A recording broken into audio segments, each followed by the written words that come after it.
بسم الله الرحمن الرحيم. الصلاة والسلام على سيدنا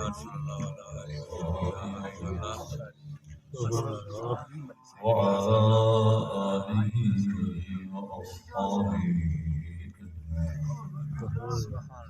العلا بكماله كشف الدجى بجماله حسنت جميع خصاله صلوا عليه وآله اللهم صل على سيدنا محمد وعلى آل سيدنا محمد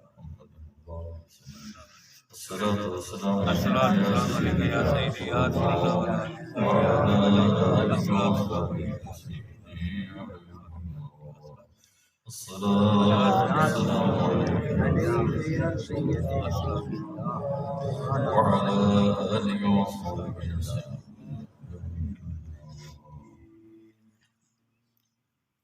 حضرات سادات کرام علماء ملت حفاظ قراء جملہ حاضرین، ہماری سعادت خوش بختی کہ آج ہم ایک سیدہ رسول جو سب سے بڑا اعزاز اور پھر اللہ تعالیٰ نے علم کی نور سے منور فرمایا اور ان کا اسم شریف ہم جانتے ہیں عبداللطیف، اور انتہائی لطیف مزاج کے آدمی تھے، طبیعت میں لطافت بھی تھی اور انتہائی محبت فرمانے والے، لطف فرمانے والے شخصیت تھے۔ اللہ تعالیٰ ان کی قبر کو پکا نور بنائے اور ہمیشہ رحمتوں بھی برسات رہے۔ جیسے کہ حضرت شاہ صاحب نورانی شاہ صاحب نے ایک نورانی جملہ بولا کہ دعا کا وقت بھی ہو چکا ہے، تو میں اس سے خوش ہو گیا کہ راستے میں میں کہہ رہا تھا الحمدللہ کہ دعا کے وقت میں پہنچ جائیں۔ مجھے کچھ سنانے کا شوق نہیں، میرے لیے کیا یہ کم ہے کہ میں سادات کی بستی میں آیا ہوں، اس سے بڑا کوئی اعزاز نہیں کہ میں اس بستی میں آیا ہوں اور یہاں میرے دائیں میرے بائیں جو میرے لیے دعائیں کرتے ہیں، اپنے مبارک ہاتھ اٹھاتے ہیں ایک ایسے مسکین کے لیے، میرے لیے بہت بڑا اعزاز ہے۔ یہاں کوئی سنانا کوئی مقصود نہیں، کہیں بھی نہیں، لیکن جہاں ضرورت ہوتی ہے وہاں کہنا وہ ہمارا ہم پر لازم بھی ہے، وہاں تو کچھ کہنا نہیں ہوتا ہے۔ اور کچھ حاضریاں ایسی ہوتی ہیں جہاں آدمی معاذ اپنی ذات کے لیے جاتا ہے تو دل کے اندر یہی خوشی ہوتی ہے کہ میں اگر سادات میسر ہوں کہیں بھی کسی محفل میں۔ ہمارے وہاں درباشی میں سادات زیر تعلیم بھی ہیں، تو کبھی اتفاق ایسا ہو جاتا ہے کہ نماز میں جماعت میں کہیں سید کہیں دائیں بھی ہو بائیں بھی ہو تو میں بہت خوش ہو جاتا ہوں، یعنی یہ کوئی ایٹومیٹکلی میرے دل میں دائیں بائیں یہ نہیں ہوتا میں بالکل وہ کھڑا ہوں، جب نظر پڑتی ہے کہ دیکھو میں دو سیدوں کے دل میں بہت خوش ہوتا ہوں، نماز درمیان بھی چلو میرے لیے یہ بھی ایک باعث برکت چیز ہے۔ تو الحمدللہ میں آپ سب کا ممنون ہوں کہ آپ حضرات مجھے دعاؤں میں یاد رکھتے ہیں۔ ہاں میں امید رکھتا ہوں کہ اس دنیا میں بھی اور آخرت میں بھی انشاءاللہ آپ بھرپور میری مدد کریں گے۔ اللہ سادات کی فیض و برکات سے ہم سب کو مالا مال فرمائے، اور یہی وہ میری سوغات ہے اس دنیا کی بھی اور آخرت کی بھی۔ تو میں نے حاضری کے لیے قرآن کریم سے ایک آیہ کریمہ اور ایک حدیث شریف میں نے پڑھی ہیں، تلاوت کی ہیں، تو صرف اس کا میں حاصل عرض کرتا ہوں، اور چونکہ وقت کے اندر بھی گنجائش نہیں کہ میں زیادہ کچھ گزارش کر سکوں۔ اللہ تعالیٰ نے اس آیہ کریمہ کے اندر 3 چیزوں کا ذکر فرمایا. ویسے تو بہت ساری یعنی لائٹ جو ہائی لائٹ کریں تو وہ 3 چیزیں. ایک تو خدا، ہدایت اور دین حق، اس کا ذکر ہے. اور یہ ہدایت اور دین حق لانے والے ہستی کا ذکر ہے، اور پھر اس ذات کا جس نے اسے بھیجا ہے. یہ 3 چیزیں اس کے اندر مذکور ہیں کہ بھیجنے والا، لانے والا اور جو چیز لایا ہے. یہ 3 ہیں: ہدایت، خدا اور دین حق. نام 2 ہیں اور دونوں کا کام ایک ہے. یہ دونوں شارع ہے کہ جس کے اوپر چلنے کا حکم دیا گیا. یہ وہی ہے جسے سورہ فاتحہ کے اندر صراط مستقیم کہا گیا ہے، جس کے لیے دعا سکھائی گئی ہے کہ یہ دعا مانگو اہدنا الصراط المستقیم. پھر صراط مستقیم کی خود ہی اسی سورہ کریمہ کے اندر تشریح اور اس کی وضاحت کر دی.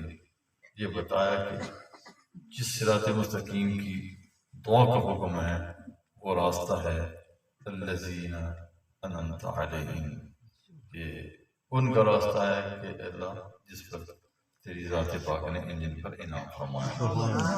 اور پھر ایک اور آیت میں اس کی تفسیر بھی فرما دی کہ وہ کون ہیں. وہ نبیین ہیں، صدیقین ہیں، شہداء ہیں، صالحین. گویا یہ 4 جس راہ پر ہوں گے، نبیین، صدیقین، شہداء، صالحین، وہ راستہ صراط مستقیم ہے. اور صراط مستقیم ہی ہدایت ہے اور یہی دین ہے، دین حق ہے. اور دین حق، ہدایت، اس کا یہ لے کے آنے والے ہستی جنہیں اللہ پاک نے اپنا رسول فرمایا ہے. کہیں نبی فرمایا ہے، کہیں رسول فرمایا ہے. اور بے شمار صفات کا ذکر قرآن عظیم میں اللہ پاک نے فرمایا ہے. اور پھر فرمایا هو الذی ارسل رسولہ. اپنی ذات پاک کا اس آیہ کریمہ کے اندر اس جگہ میں ضمیر سے ذکر کیا اور اس میں موصول سے ذکر کیا. یعنی ہوا کہا، الذی کہا اپنے لیے کہ اللہ پاک نے وہ ہے جس نے ارسل بھیجا ہے رسولہ اپنے رسول کو، اور وہ بھیجا ہے ہدایت کے ساتھ اور دین حق کے ساتھ. کیوں؟ لیظہرہ علی الدین کلہ، تاکہ تمام ادیان پر اسے غالب ہو. دیکھیں، دین یہودیت بھی ایک دین ہے، عیسائیت بھی. تمام انبیاء کا دین تو ایک ہی تھا، اس کا نام اسلام ہے. حضرت آدم علیہ السلام سے لے کر کے جناب حضرت عیسیٰ علیہ السلام تک یہ سارا دین اسلام ہے. اور ان لوگوں نے اپنے دین کا نام علیحدہ اپنا رکھ لیا. کسی نے یہودیت، کسی نے عیسائیت، اپنا نام انہوں نے چن لیا ہے. اور پھر ایک دوسرے کی نفی بھی کرتے رہے کہ وہ کسی چیز پر نہیں، ان کا راستہ غلط ہے، وہ کہتے ہیں ان کا راستہ غلط ہے. لیکن اس امت کی امتیاز یہ ہے کہ اس امت کو اصلی نام ہی اس کے دین کو دیا بھی گیا ہے، رکھا بھی گیا ہے، اور وہی استعمال بھی ہو رہا ہے.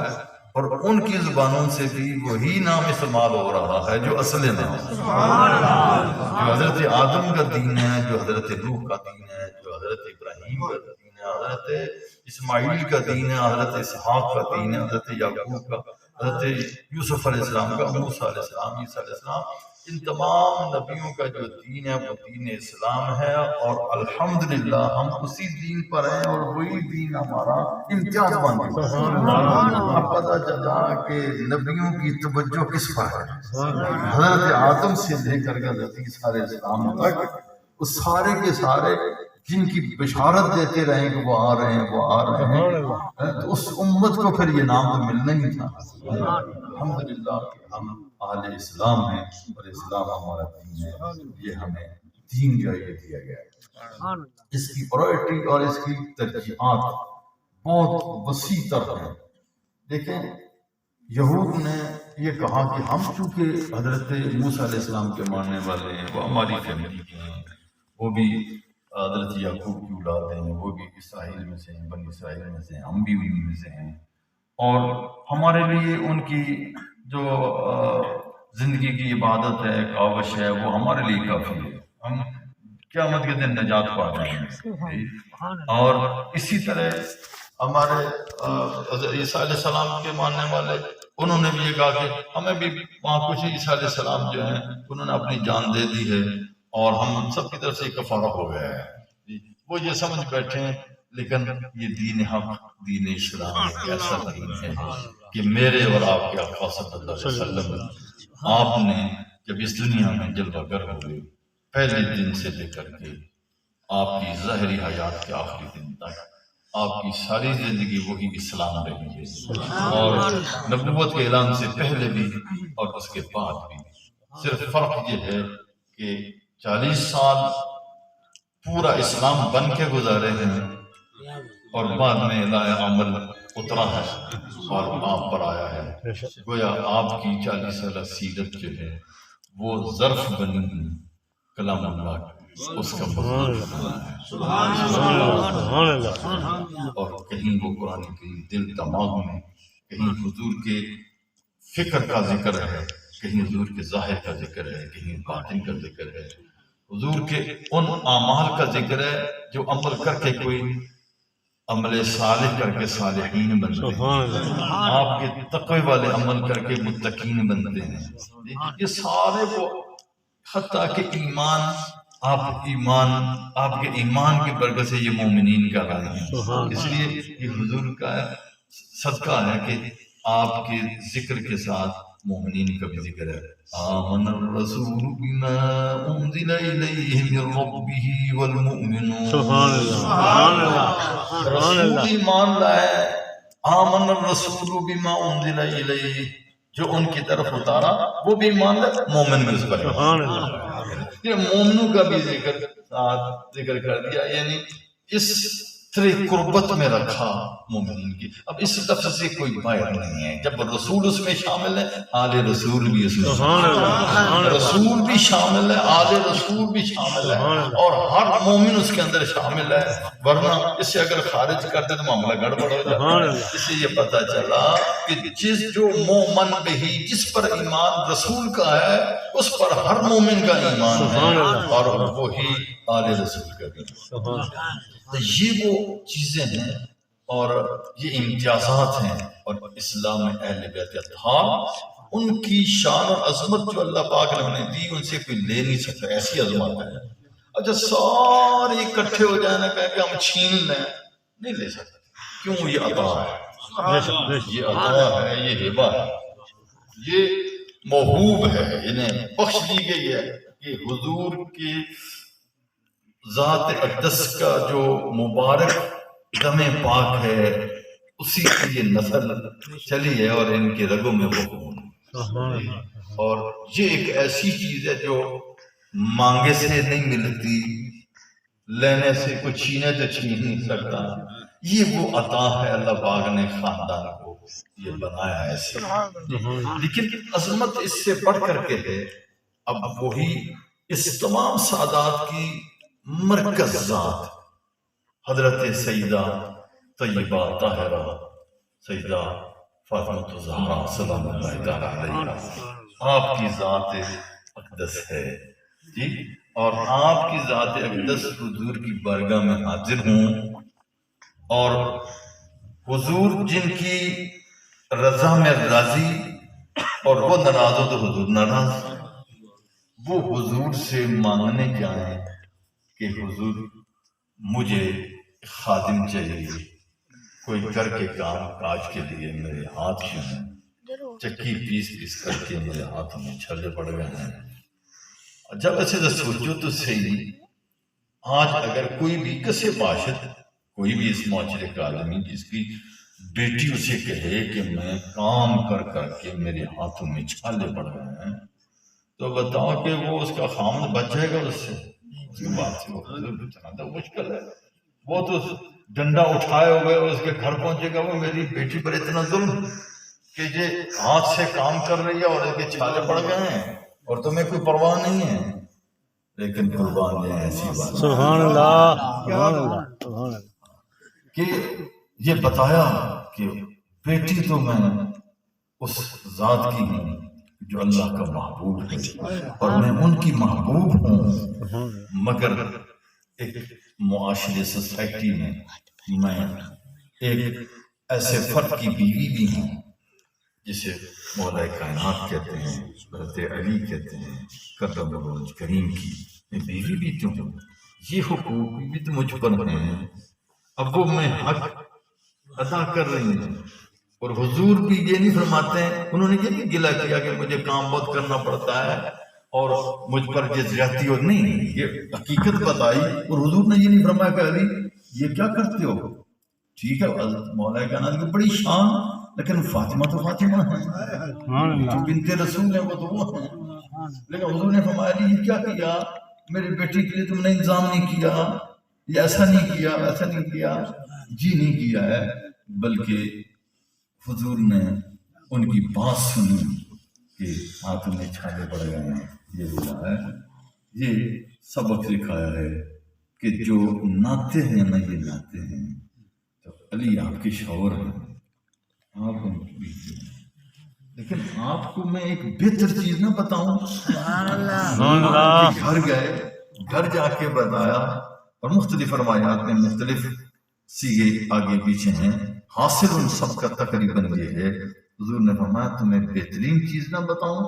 ایک روایت میں یہ ہے، فرمایا کہ ہر نماز کے بعد 33 مرتبہ 33 ٹائم سبحان اللہ اور اتنا ہی الحمدللہ اور 34 ٹائم اللہ اکبر پڑھیں. تو یہ ہر نماز کے بعد یہ وظیفہ، 5 نمازوں کے بعد وظیفہ بتایا. اور ایک روایت میں یہ ہے کہ حضور رات کے بعد ان کے گھر گئے، اور گھر گئے تو دونوں گھر میں موجود تھے اور سونے کی تیاری کر رہے تھے. حضور ان دونوں کے درمیان میں بیٹھ کے تو انہیں یہ وظیفہ بتایا. اس حدیث میں اس طرح ہے کہ جو 30 مرتبہ اللہ اکبر کا ذکر پہلے ہے، یعنی یہ تم نے اللہ اکبر 34 بار پڑھنا ہے، پھر 33 بار سبحان اللہ پڑھنا ہے، پھر 33 بار الحمدللہ پڑھنا ہے. تو یہ وظیفہ جو ہے یہ دنیا جہان کی ہر دولت سے یہ لیتا ہے. یہ بات تو ہے نا. ایک یہاں ایک اس کے ساتھ ایک اضافی بات دوسری حدیث میں یہ ہے کہ ان کلمات کی برکات کا ذکر ہے.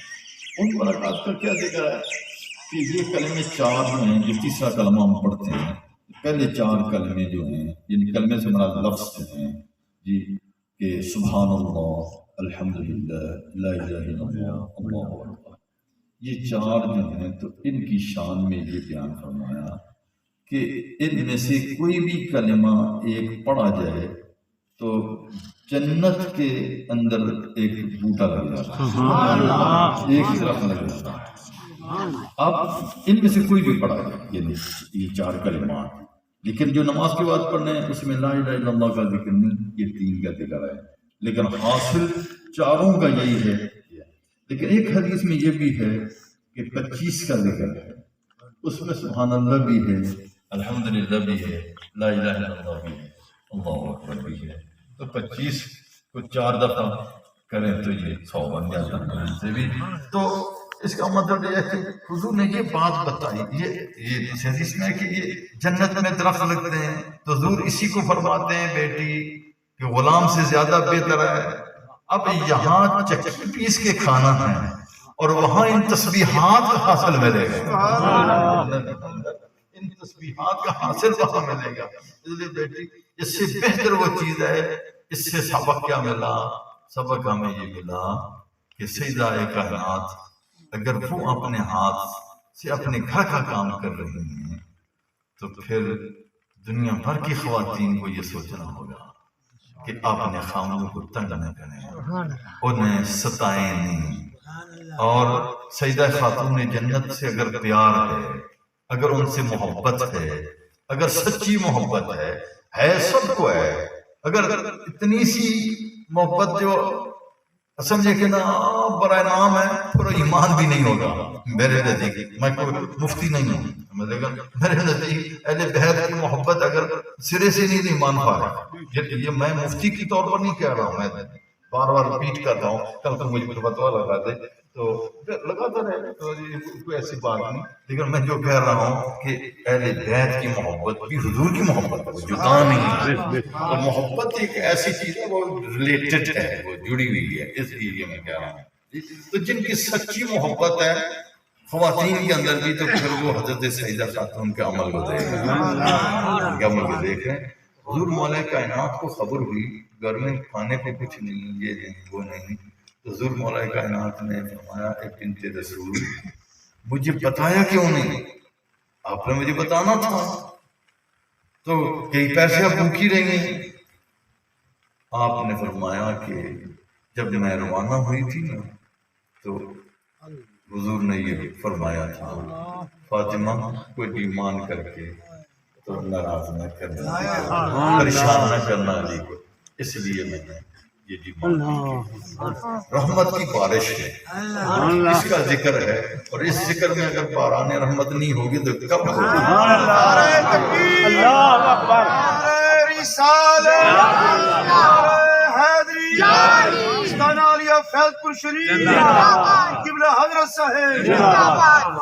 تو یہ وہ چیز ہے اسلام کے اندر، اسلام نے جو اسلامی قوانین ہیں اس میں یہ لحاظ نہیں کیا، فرق نہیں کیا، یہ فرق نہیں کیا کہ یہ جو بنت رسول ہے اس لیے گھر کا کام چھوڑ دیں، یہ بات نہیں۔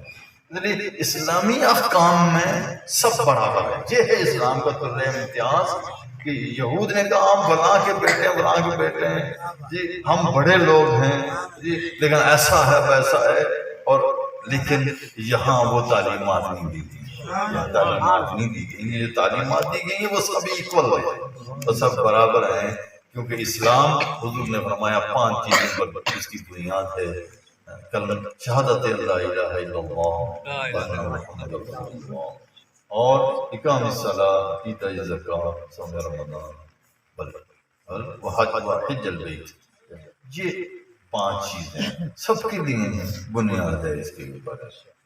تو اسی لیے فرمایا کل آمن باللہ وملائکتہ وکتبہ ورسلہ، رسول بھی تمام مومن بھی سارے ایمان رکھتے ہیں، کل آمن باللہ، اب یہاں مومنون میں اہل بیت بھی تو داخل ہے، سب داخل ہے، تو سب کے لیے لازم ہے یہ، اگر یہ مانے یا نہ مانے یہ بات نہیں ہے، کل آمن باللہ وملائکتہ وکتبہ ورسلہ، یہ سب ایمان، اور پھر ایمان بھی ایسا نہیں کہ کم بننے کو، اللہ نفرق بین احد من رسلہ، رسولوں میں سے کسی میں بھی فرق نہیں کرتا، ہر ایک پر ایمان برابر ہے، من حیث الایمان، تفاضل ان کی ذوات میں ہے، ان کی صفات میں ہے، من حیث الرسول ہمارا مومن بہی ہونے میں کہ ہم ایمان رکھیں، تو جیسا ایمان حضرت آدم پر اسی طرح حضرت عیسیٰ علیہ السلام پر، اسی طرح ہمارے آقا صلی اللہ علیہ وسلم پر، ہم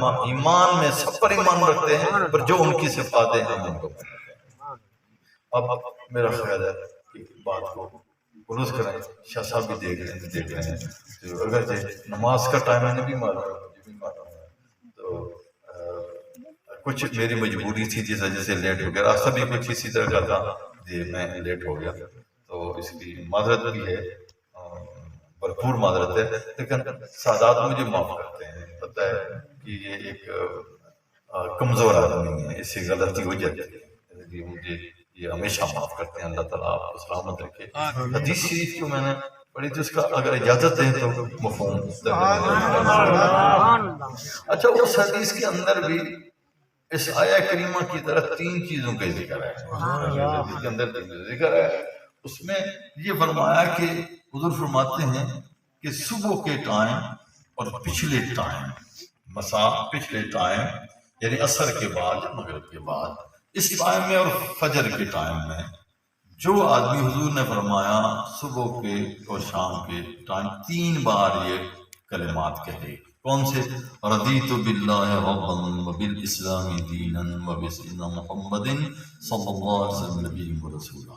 یہ 3 مرتبہ کہے کان حقا علی اللہ، اللہ کے ذمہ کرم میں ہو جائے گا.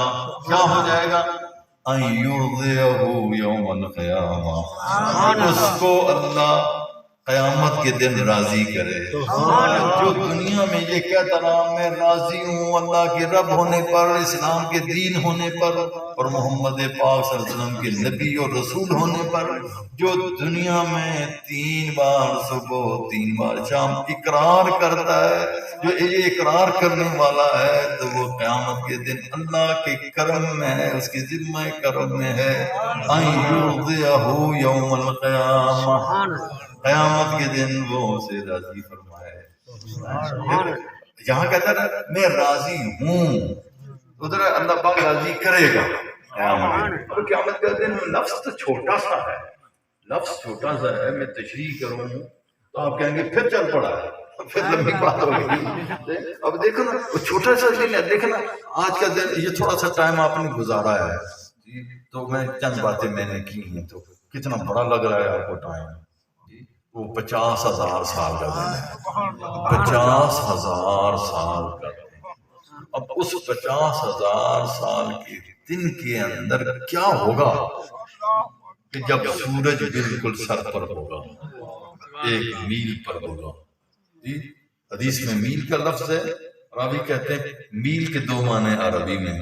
ایک تو یہ مسافت ہے جو میل، 1 مائل، اور ایک جو سلائی ہے آنکھوں میں سرما ڈالنے والی سرمچو، وہ اس کو بھی کہتے ہیں. راوی کہتے ہیں پتہ نہیں وہ مراد ہے یا وہ میل مراد ہے. حدیث میں لفظ میل ہے کہ اتنا ہوگا اور بالکل فل ہیٹ کے ساتھ اس کا رخ زمین کی طرف ہوگا.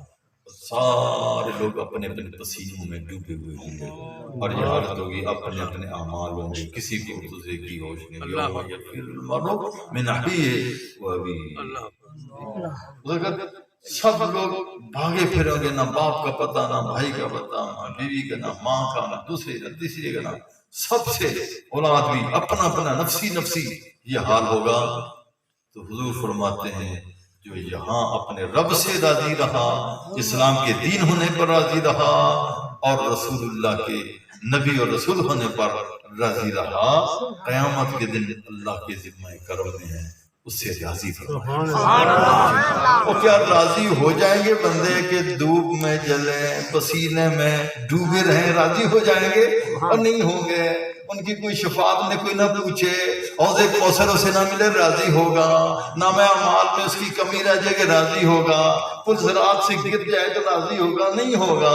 تو وہ راضی فرمائے گا وہاں، کہا کہ وہ حوض کوثر جا، وہاں پلانے والا جسے نبی اور رسول مانتا رہا ہے، جس کے دین کو دین مانتا ہے، وہاں جا کے پیو جا کے وہاں حوض کوثر بھی پی لے. وہ جاؤ میزان پر جانا ہے، جاؤ میزان پر بھی جاؤ گے.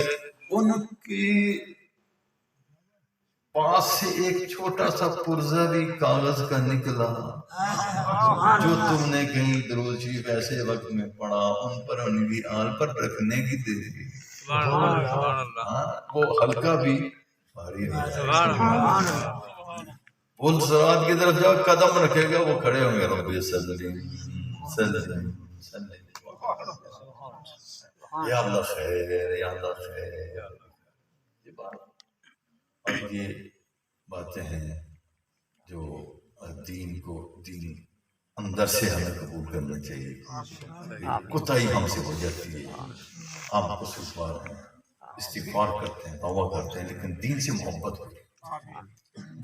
اس محبت کا تقاضا یہ ہوگا، یہ بھی کسی ٹیسٹ اپنا لینے کے لیے یہ فارمولہ سامنے رکھ رہا ہوں، چھوٹا سا معمول، کہ جو بھی دیندار ہے اس کے بارے میں کوئی ہلکی رائے نہ رکھے، نہ زبان پر اس کے لیے کوئی لفظ نہ ہے. اگر یہ کر لیا تو سمجھے کہ واقعی اگر میرے اندر دین سے محبت ہے. اگر امام سے پیار کرتے ہیں، یہ ہمارا امام ہے، ہمارا یہ رہنما ہے، یہ ہماری نماز پڑھاتا ہے، یہ ہمیں وعظ و نصیحت کرتا ہے، نہیں کرتا ہے، تو پھر اس کا مطلب یہ ہے اس کی رسپیکٹ اس لیے کرا ہے وہ دین کی رسپیکٹ، اور واقعی اس نے دین سے سچی محبت. اور یہی محبت اللہ کے رسول سے ہے کہ دین بھی انہی کا لایا ہوا ہے. اب دیکھیں ریلیٹڈ کیسے، هو الذی ارسل رسولہ بالہدی ودین الحق. اللہ تعالیٰ وہ ہے جس نے بھیجا اپنے رسول کو دین ہدایت اور دین حق کے ساتھ. اب تینوں چیزیں اکٹھی ہیں، ان کی محبت علیحدہ ہوگی، ان سے راضی نہ علیحدہ ہوگا، ایسا تو نہیں ہے. تو اس دین سے محبت کرنا یہ ہمارے لیے ضروری ہے. آج اس محفل کے اندر جو سبق میں نے سنایا، سیکھا، اور ہم سب نے یہ اس میں شیئر کیا، اس حدیث اللہ تعالیٰ ہمیں عمل کی توفیق عطا فرمائے. اور حضرت شاہ صاحب رحمۃ اللہ تعالیٰ علیہ جن کی یاد میں جمع ان کے درجات مقامات مزید اللہ پاک بلند فرمائے، اور ان کے بھائی، ان کے جتنے بھی خاندان کے سادات کے ہیں اولین، ان کے درجات اللہ پاک بلند فرمائے. اور پھر اس علاقے کے جتنے بھی مسلمین مسلمان دنیا سے گئے ہیں، اللہ تعالیٰ ان کی مغفرت فرمائے، ان کے درجات بلند فرمائے. تمام